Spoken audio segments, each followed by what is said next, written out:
Hello friends, आज का जो मेरा वीडियो है वो केमिकल एनर्जेटिक्स का सेकंड पार्ट है। केमिकल एनर्जेटिक्स जो बीएससी केमिस्ट्री का फर्स्ट यूनिट है उसका फर्स्ट पार्ट मैंने पहले ही बना दिया था। उसका लिंक भी मैं डिस्क्रिप्शन में दे दूँगी। आप प्लीज़ पहले वो वीडियो देख लीजिए, फिर उसके बाद आपको ये वीडियो और भी अच्छे से समझ आएगा। तो बिना टाइम वेस्ट करे हम लोग अभी आगे पार्ट 2 को शुरू करेंगे, जिसमें मैं आपसे work, heat capacity, reversible irreversible reaction और ज़ीरोथ लॉ के बारे में शेयर करूंगी। फिर इसके बाद मैं और एक पार्ट बनाऊंगी जिसमें मैं आपके साथ ये जो यूनिट है इसका क्वेश्चन सॉल्व करूंगी, जो कि एग्ज़ाम्स में इम्पॉर्टेंट है। तो बहुत लोग को क्वेश्चन बैंक चाहिए होता है लेकिन मिलता नहीं है, तो मैं हर एक अलग अलग यूनिट का अलग अलग क्वेश्चन बैंक आप लोगों के साथ शेयर करूंगी। तो ऐसे ही अच्छे वीडियो के लिए मेरे साथ बने रहिए और मेरे चैनल को सब्सक्राइब कर दीजिए। तो चलिए आगे बढ़ते हैं। तो वर्क जो हम लोग सबको पता है क्या है कि अगर हम लोग कोई चीज़ पर फोर्स एक्सर्ट करते हैं तो वो फोर्स की वजह से अगर डिस्प्लेसमेंट होता है तो उसको वर्क बोलते, और अगर हम लोग फोर्स एक्सर्ट करते हुए भी डिस्प्लेसमेंट नहीं होता है तो वर्क नहीं हुआ। जैसा कि हम लोग एक वॉल में फोर्स लगाए, वॉल को धक्का मारे दीवार को, तो दीवार को धक्का मारेंगे तो क्या वो हिलेगा? नहीं ना, तो मतलब कोई भी तरह का वर्क नहीं हुआ। चेयर को धक्का मारेंगे तो वो मूव करेगा, तो चेयर मूव कर लिया मतलब वर्क हो गया। तो वर्क का यही डेफिनेशन है कि when we exert a force on a body such that the body moves from one place to another we say work has been done. तो उसका सिंपल सा मतलब क्या हुआ कि हम लोग फोर्स लगाए तो फोर्स एक काइंड ऑफ एनर्जी है, और एनर्जी का ट्रांसफ़र हुआ हम लोग से वो चेयर में, मतलब एनर्जी का ट्रांसफ़र हुआ ना, तो ये भी एनर्जेटिक्स के अंदर आता। ठीक है, वर्क भी एनर्जेटिक्स के अंदर आता। There is transfer of some kind of energy from the person to the object, this transfer of energy is called work. ठीक है, फिर उसके बाद वो जो एनर्जी है ना वो क्या का फॉर्म में रहता? फोर्स के फॉर्म में। मतलब हम लोग जो फोर्स लगाते हैं वही एनर्जी है, और वो फोर्स की वजह से वो चेयर मूव करता, मतलब वो फोर्स वाला एनर्जी हम लोग से वो चेयर में ट्रांसफ़र हो गया। और अगर वो वॉल मूव नहीं, अगर हम लोग वॉल में फोर्स लगा और वो मूव नहीं किया, मतलब एनर्जी ट्रांसफ़र नहीं हो पाया। ठीक है, तो मतलब वर्क नहीं हुआ। फिर उसके बाद अगर हम लोग वो जो फोर्स अप्लाइड है उसको F लेंगे और वर्क डन को W, और जो डिस्प्लेसमेंट हुआ जितना दूर तक वो चेयर मूव किया उसको S लेंगे, तो वर्क क्या होगा? Work is equals to force into displacement. ठीक है, वर्क का क्या फार्मूला है? Mathematical formula, work is equals to force into displacement. और उसी तरह अगर कुछ फोर्स ऑपोजिट डायरेक्शन में होता है उसको नेगेटिव फोर्स बोलते।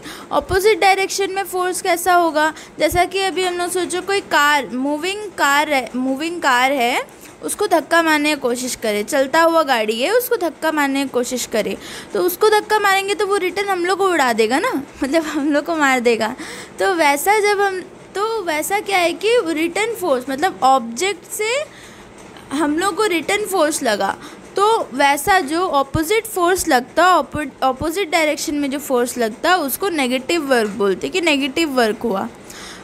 तो वैसा नेगेटिव वर्क के रेफरेंस में अगर देखा जाए तो वर्क का ये डेफिनेशन है, the energy transfer to or from an object by means of a force acting on the object, the work is said to be positive. If the energy is transferred to the object, its energy increases, and negative if the energy transferred from the object, its energy decreases. जब energy increase होगा तब वो positive रहेगा, और जब energy decrease होगा तब वो नेगेटिव रहेगा। मतलब जब ऑब्जेक्ट को एनर्जी जाएगा तब तो वो पॉजिटिव रहेगा, और जब ऑब्जेक्ट से एनर्जी आएगा तो वो नेगेटिव रहेगा, मतलब वो डिक्रीज़ होगा। ठीक है, और थर्मोडायनेमिक्स के टर्म्स में देखा जाए तो वर्क का ये डेफिनेशन है, a quantity of energy that flows across the boundary of a system by means of force during a change in its state and is completely convertible into lifting of a mass in the surrounding. मतलब कि work में क्या होता, boundary to boundary energy का transfer होता। जैसा मेरा हाथ का बाउंड्री से चेयर का बाउंड्री में बाउंड्री टू बाउंड्री ट्रांसफ़र होता, और उसमें जो ऑब्जेक्ट है ना उसका स्टेट में भी चेंजेस आता। और वर्क का एसआई यूनिट है जूल, और एक जूल का वैल्यू है 1 न्यूटन मीटर, ठीक है। और नेक्स्ट देखा जाए तो हीट क्या है, टेम्परेचर डिफरेंस की वजह से जो एनर्जी का ट्रांसफ़र होता उसको हीट फ्लो बोलते, और वो एनर्जी को क्या बोलते हैं, हीट। अभी हीट फ्लो कैसा होता आप लोग सोचते होंगे, अगर इमेजिन किया जाए तो हम लोग सोचो एक बोतल में नॉर्मल पानी लिए और एक हम लोग के पास गर्म पानी है, तो हम लोग गर्म पानी को अगर नॉर्मल पानी में मिक्स करेंगे तो वो दोनों का टेम्परेचर एक ही तरह हो जाएगा। तो मतलब गर्म पानी से जो हीट है वो नॉर्मल पानी में ट्रांसफ़र हुआ, तो वैसा हीट का ट्रांसफ़र को ही हीट फ्लो बोलते, ठीक है।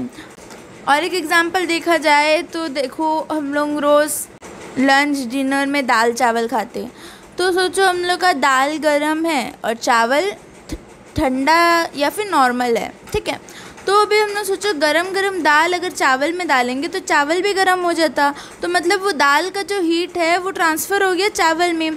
तो वैसा ही इमेजिन करके हम लोग समझ सकते कि हीट फ्लो या फिर हीट ट्रांसफ़र क्या है, ठीक है। और अगर थर्मोडायनेमिक्स का टर्म्स में इसका डेफिनेशन देखा जाए तो a form of energy that is exchange at the boundary between a system and its surrounding by virtue of difference in temperature between them and flows from a point of higher to a point of lower temperature and causes a change in the state of the system. मतलब कि higher temperature से lower temperature में heat का flow होता। देखो गरम वाला जो दाल है वो नॉर्मल चावल को गर्म करता, ये नहीं कि वो वापस दाल को ठंडा कर देता, हायर से लोअर में जाता ना। ऐसा नहीं कि दोनों का टेम्परेचर कम हो जाता, एक का बढ़ता, मतलब जो लोअर है उसका थोड़ा सा बढ़ जाता और हायर का थोड़ा सा कम हो जाता। क्यों कम होता, क्योंकि वो अपना हीट थोड़ा सा दान कर दिया, ट्रांसफ़र कर दिया, ठीक है। तो वैसे ही है, और ये इसका भी ट्रांसफ़र बाउंड्री में होता है, boundary between a system and its surrounding, system और सराउंडिंग का बाउंड्री में इसका हीट का ट्रांसफ़र होता। और वर्क का भी बाउंड्रीज़ में ट्रांसफ़र होता, हीट का भी बाउंड्रीज़ में ट्रांसफ़र होता, और हीट का transfer higher point of higher temperature to a point of lower temperature में होता, ठीक है। फिर उसके बाद हीट का भी एसआई यूनिट जूल है, क्योंकि वो भी एक काइंड ऑफ एनर्जी है, तो उसका भी एसआई यूनिट जूल है। फिर नेक्स्ट हम लोग देखा जाए, हीट में भी 2 टाइप्स रहता है, पॉजिटिव और नेगेटिव। अगर हम लोग को सिस्टम से सराउंडिंग में हीट गया तो मतलब हीट लॉस हुआ मतलब कि नेगेटिव हीट है वो। और अगर सराउंडिंग से सिस्टम में हीट आया तो मतलब हीट गेन हुआ, मतलब वो पॉजिटिव हीट है। अगर सोचो हम लोग कोई सराउंडिंग में गर्म पानी ऐसे ही छोड़ दिए, कंटेनर में रख के छोड़ दिए, तो वो गर्म पानी क्या हो जाएगा, नॉर्मल हो जाएगा। तो उस वक्त क्या हुआ, वो सिस्टम से सराउंडिंग में हीट लॉस हो गया, तो उसको क्या बोलेंगे, नेगेटिव हीट। और अगर वही जगह हम लोग एक कंटेनर में ठंडा पानी को छोड़ दिए बाहर, तो वो ठंडा पानी क्या हो जाएगा, उसका टेम्परेचर बढ़ेगा, तो मतलब क्या है, वो हीट गेन किया मतलब उसमें पॉजिटिव हीट फ्लो हुआ, ठीक है। और नेक्स्ट अभी हम लोग जाएंगे हीट कैपेसिटी में। हीट कैपेसिटी को हम लोग C से रिप्रेजेंट करते हैं, कितना एनर्जी रिक्वायर्ड है as heat needed to raise the temperature of the system by 1 degree Celsius. अभी एक सिस्टम है, उसका टेम्परेचर अगर सिर्फ 1 डिग्री सेल्सियस तक हम लोग को बढ़ाना है, तो जो हीट रिक्वायर्ड होगा वो हीट को हीट कैपेसिटी बोलते। उसका डेरिवेशन इस तरह है कि अगर हम लोग सोचो हीट को Q लिए, ठीक है, और हम लोग टेम्परेचर बढ़ाए, तो टेम्परेचर का जो चेंज है उसको हम लोग डेल्टा T लेंगे। तो जैसे जैसे हम लोग हीट बढ़ाएंगे वैसा वैसा टेम्परेचर बढ़ेगा। तो हीट और टेम्परेचर क्या है, दोनों एक दूसरे से डायरेक्टली प्रोपोर्शनल है। और हम लोग डेल्टा टी को ऐसा भी लिख सकते कि T final minus T initial, मतलब फाइनल जो टेम्परेचर रहेगा और इनिशियल टेम्परेचर रहेगा, दोनों का डिफरेंस क्या है, change in temperature, delta T. तो T final Q is also proportional to T final minus T initial. फिर उसके बाद प्रोपोर्शनैलिटी साइन हटाने के लिए हम लोग एक कांस्टेंट लगाएंगे। तो वो जो कांस्टेंट है वही है C क्या है, हीट कैपेसिटी। तो C को अगर हम लोग ये रिएक्शन को अरेंज करेंगे तो C is equals to Q by delta T. तो इससे हम लोग को पता चल जाता है कि हीट कैपेसिटी का जो डेफिनेशन है वो कहाँ से आया, कि amount of heat required to raise the temperature by 1 degree Celsius. 1 degree Celsius तक टेम्परेचर को रेज करने के लिए जो हीट रिक्वायर्ड होगा उसको क्या बोलते हैं, हीट कैपेसिटी। ठीक है, हीट कैपेसिटी भी करने के लिए जो ट्रांसफ़र ऑफ हीट होता वो भी डिफरेंट कंडीशंस में होता। तो फर्स्ट जो कंडीशन है वो है कांस्टेंट वॉल्यूम। जब वॉल्यूम कांस्टेंट रखते और हीट का ट्रांसफ़र करते तो वैसा कंडीशन को बोलते the heat capacity at constant volume. और एक कंडीशन ये है कि प्रेशर कांस्टेंट रख के हीट का ट्रांसफ़र करते। तो जब प्रेशर कांस्टेंट करके हीट का ट्रांसफ़र करते तो उसको बोलते हैं the heat capacity at constant pressure Cp। ठीक है, फिर उसके बाद दो तरह का हीट कैपेसिटी होता, स्पेसिफिक हीट कैपेसिटी और मोलार हीट कैपेसिटी। तो स्पेसिफिक हीट कैपेसिटी क्या है, heat capacity per unit mass, मतलब हीट कैपेसिटी का वैल्यू पर यूनिट मास को क्या बोलते हैं, स्पेसिफिक हीट कैपेसिटी। और हीट कैपेसिटी का वैल्यू पर यूनिट मोल को क्या बोलते हैं, मोलार हीट कैपेसिटी। और इसमें स्पेसिफिक हीट कैपेसिटी और मोलार हीट कैपेसिटी जो है वो इंटेंसिव प्रॉपर्टी है और हीट कैपेसिटी जो है वो एक्सटेंसिव प्रॉपर्टी है। दो तरह का प्रोसेस है, रिवर्सिबल और इरिवर्सिबल प्रोसेस। रिवर्सिबल प्रोसेस ऐसा प्रोसेस है जिसमें सिस्टम में चेंज इनफाइनाइट स्टेप्स में होता और स्लोली होता।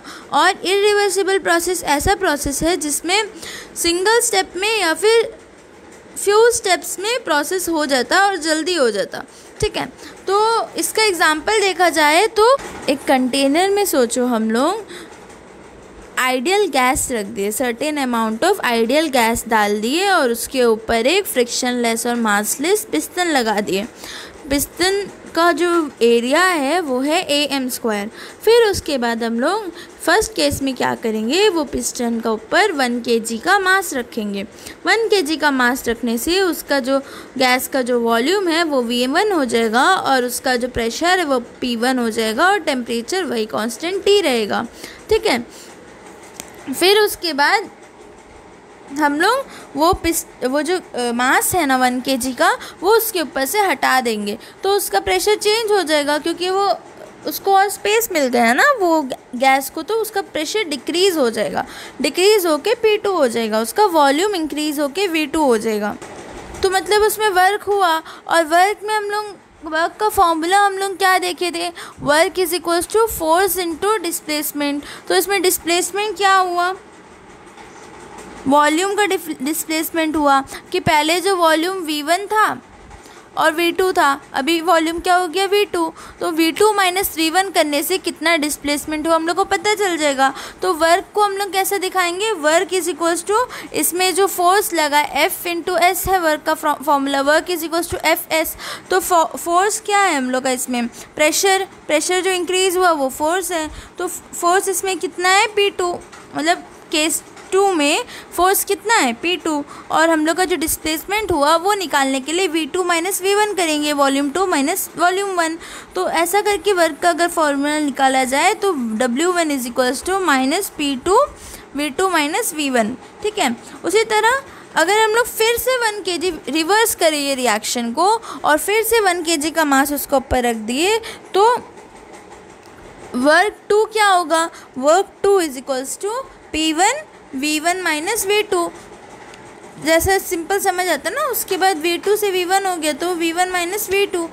फाइनल माइनस इनिशियल करेंगी तो हम लोग को डिस्प्लेसमेंट पता चलेगा ना कि बीच का डिस्प्लेसमेंट कितना है। तो फाइनल मतलब फिर से अगर केस 1 में हम लोग फिर से अगर मतलब केस 1 में चलेगा ना, फिर से उसमें मास रखे, तो केस 1 में जाने के बाद हम लोग का जो फाइनल क्या हो गया, फाइनल वॉल्यूम V1 और इनिशियल कितना है V2, तो P minus P1 V1 minus V2। ठीक है, उसके बाद अगर हम लोग यही प्रोसेस को बार बार रिपीट करें, मतलब 1 kg का मास रखे फिर उठा दिए, फिर रखे फिर उठा दिए, तो उसमें उसको क्या बोलेंगे, साइक्लिक प्रोसेस।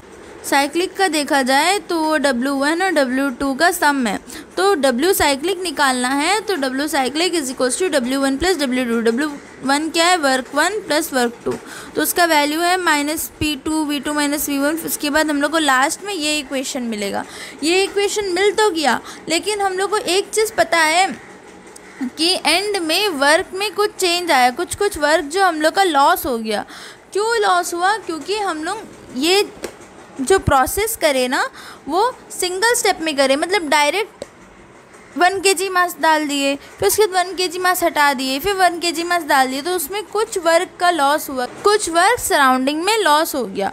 और ऐसा वर्क जो कि सिंगल स्टेप में हो जाता है उसको क्या बोलते हैं, इरिवर्सिबल प्रोसेस। ठीक है, और उसी तरह हम लोग अगर सोचो 1 kg का जगह 1 ग्राम का पिस्टन छोटा डाल के 1000 स्टेप्स में ये प्रोसेस करे। सेम प्रोसेस अगर हम लोग 1000 स्टेप्स में करें, जिसमें डायरेक्ट 1 kg नहीं डाले, 1 ग्राम का एक पिस्टन डाले, फिर 1 पिस्टन में पहले 1 ग्राम डाले, फिर और एक 1 ग्राम डाले, फिर और एक 1 ग्राम डाले, वैसा करके अगर प्रोसेस करें तो वो मल्टीपल स्टेप्स में हुआ। तो ऐसा प्रोसेस को क्या बोलते हैं, रिवर्सिबल रिएक्शन। फिर नेक्स्ट है हम लोग का 0th लॉ ऑफ थर्मोडायनेमिक्स या फिर थर्मल इक्विलिब्रियम। थर्मल इक्विलिब्रियम क्या है, जो हम लोग का थर्मोमीटर है ना वो भी थर्मल इक्विलिब्रियम का ही कॉन्सेप्ट पे बेस्ड है। कि थर्मल इक्विलिब्रियम अगर अच्छा से समझा जाए तो नॉर्मल जो भी हम लोग हीट फ्लो पढ़े ना, कि हीट का फ्लो होता हॉटर ऑब्जेक्ट से कूलर ऑब्जेक्ट में हीट का फ्लो होता। अगर 2 सिस्टम एक साथ रखे तो जो हॉटर सिस्टम है उससे कूलर सिस्टम में हीट का फ्लो होता। तो उसी तरह जब वो फ्लो होने के बाद जब दोनों इक्वल टेम्परेचर में आ जाता, जब दोनों का टेम्परेचर, दोनों सिस्टम का टेम्परेचर इक्वल हो जाता, तब उसको क्या बोलते हैं, थर्मल इक्विलिब्रियम। तो देखो थर्मोमीटर भी जब हम लोग फीवर टेस्ट करने के लिए अपना बदन में रखते हैं, ठीक है, तो जब तक वो थर्मोमीटर का टेम्परेचर हम लोग का बॉडी का टेम्परेचर का इक्वल नहीं आता, तब तक वो थर्मल इक्विलिब्रियम अटेन नहीं करता। जैसे वो थर्मल इक्विलिब्रियम अटेन कर देता, वो बीप बीप करने लग जाता। और बीप बीप करा मतलब उसको टेम्परेचर पता चल गया हम लोग का बॉडी का। कैसा पता चला, क्योंकि वो अपना थर्मल इक्विलिब्रियम अटेन किया। कैसा, हम लोग का बॉडी का जो टेम्परेचर है उसको गेन करके, हम लोग बॉडी का जो टेम्परेचर है वो फ्लो हुआ वो थर्मोमीटर में, फिर वो उसको डिटेक्ट किया कि वो टेम्परेचर कितना है, वो थर्मल इक्विलिब्रियम अटेन कर लिया, तो फिर उसमें बीप बीप हो गया। तो वैसे ही थर्मोमीटर का भी जो कॉन्सेप्ट है वो थर्मल इक्विलिब्रियम पे बेस्ड है। और एक एग्जांपल देखा जाए, ये तो अगर हम लोग 2 सिस्टम रखें, अगर हम लोग 3 सिस्टम भी एक साथ रखें, एक बॉक्स के अंदर सोचो हम लोग 3 सिस्टम रखे, तीनों का टेम्परेचर अलग अलग है, लेकिन फिर भी तीनों क्या करेगा, अपना टेम्परेचर मतलब अपना हीट को फ्लो करेगा और तीनों का टेम्परेचर इक्वल हो जाएगा, इक्विलिब्रियम में आ जाएगा। तो इसीलिए ज़ीरोथ लॉ का जो स्टेटमेंट है उसको देखा जाए तो if 2 thermodynamic system A B are in thermal equilibrium, अगर ए बी थर्मल इक्विलिब्रियम में है तो a third thermodynamic system C, और वही में और एक सिस्टम है C, then the 2 thermodynamic system A and B are also in thermal equilibrium. अगर ए और बी, इसको अच्छा से समझा जाए तो अगर ए और बी सी का साथ थर्मल इक्विलिब्रियम में है तो फिर ए और बी आपस में भी थर्मल इक्विलिब्रियम में रहेगा। क्यों, क्योंकि सब में इक्वल हीट का फ्लो होगा। यही चीज़ बोला था ज़ीरोथ लॉ में, ठीक है। और ज़ीरोथ लॉ जो है वो फर्स्ट और सेकंड लॉ का बाद आया था, इसीलिए उसका नाम ज़ीरोथ लॉ पड़ गया, ठीक है। तो इसी के साथ ये चैप्टर तो कंप्लीट हो जाता है। अभी नेक्स्ट जो वीडियो है उसमें हम लोग इसका इम्पॉर्टेंट क्वेश्चन सॉल्व करेंगे, मतलब एक अलग से क्वेश्चन बैंक आएगा जो कि ये चैप्टर पे बेस्ड रहेगा, केमिकल एनर्जेटिक्स। उसमें हम लोग न्यूमेरिकल्स भी करेंगे ये चैप्टर का। ये चैप्टर में ज़्यादा न्यूमेरिकल्स तो नहीं है, कुछ कुछ है वो वर्क के ऊपर और वैसा, तो वो सब भी हम लोग सॉल्व करेंगे। और भी क्वेश्चंस जो इम्पोर्टेंट है, जो एग्ज़ाम्स में आ सकते हैं, वो सब भी हम लोग सॉल्व करेंगे। तो प्लीज़ ऐसे सब वीडियो के लिए मेरे साथ बने रहिए और मेरे वीडियो को लाइक करिए, मेरे चैनल को सब्सक्राइब करिए और अपने फ्रेंड्स के साथ भी इस वीडियो को शेयर करिए और प्लीज़ मुझे ऐसे ही सपोर्ट करते रहिए। Thank you. और अगर कुछ भी आपका सजेशन या फिर कुछ भी वीडियो का डिमांड है आपका, या फिर कुछ भी मुझसे गलती हुई हो, तो उसको प्लीज़ कमेंट करिए, मैं उसे रेक्टिफाई करने की पूरी कोशिश करूँगी। Thank you.